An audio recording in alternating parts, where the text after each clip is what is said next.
October 1989. A quiet Soviet park. Children playing soccer. Then something descended from the sky. A glowing red sphere. It landed silently in the grass. The hatch opened. 3 towering figures stepped out. 9 feet tall. 3 glowing eyes. And when a boy screamed, one of them raised a strange metallic device.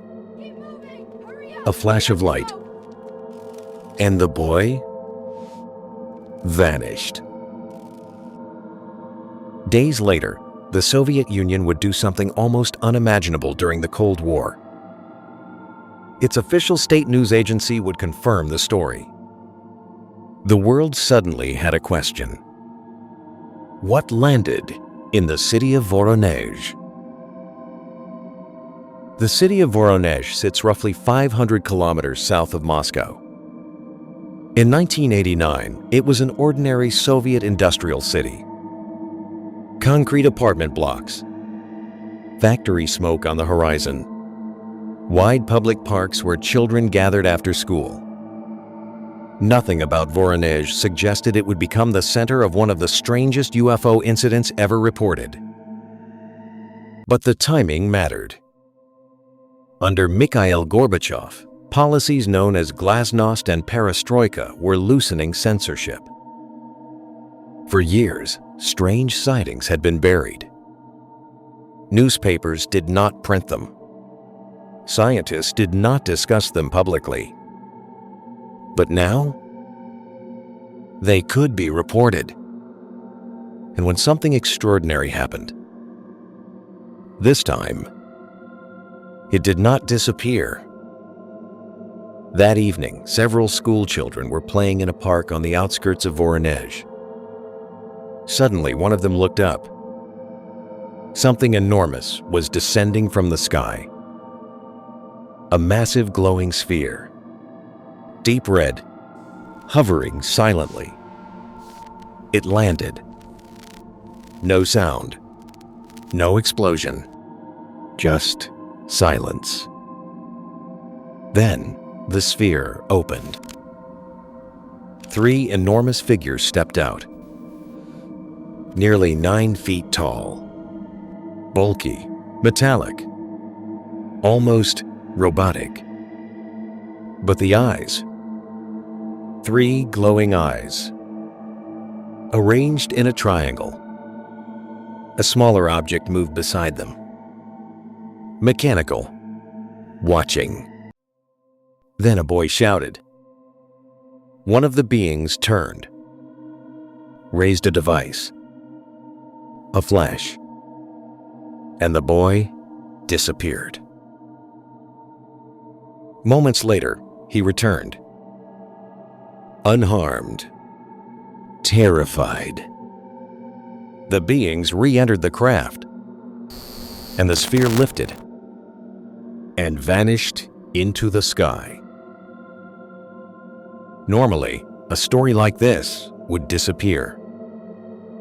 But this one did not, because it was reported by the official Soviet news agency, TASS.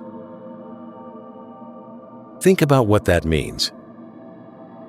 The Soviet Union, a government that suppressed UFO reports for decades, officially told the world that something strange had happened. Not a rumor, not a conspiracy theory. An official state announcement.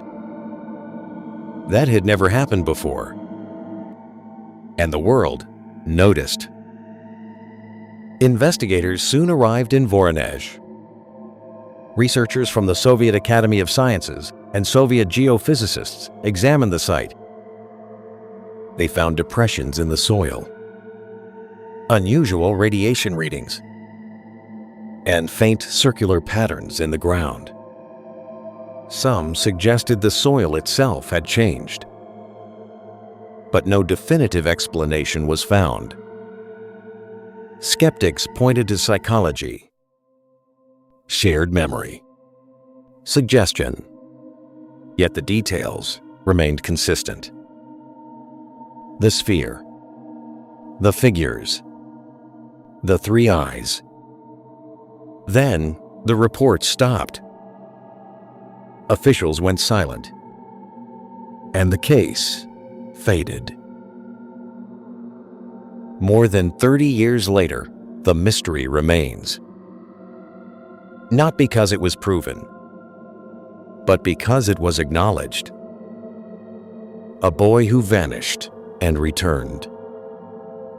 A craft that landed and left no trace. Was it natural? Military? Or something else entirely? We may never know, because the truth may still be buried in Soviet archives. And somewhere in Voronezh, children still play soccer on the same ground where something may have landed. Subscribe to ContraDoc Studio, because next week we open another file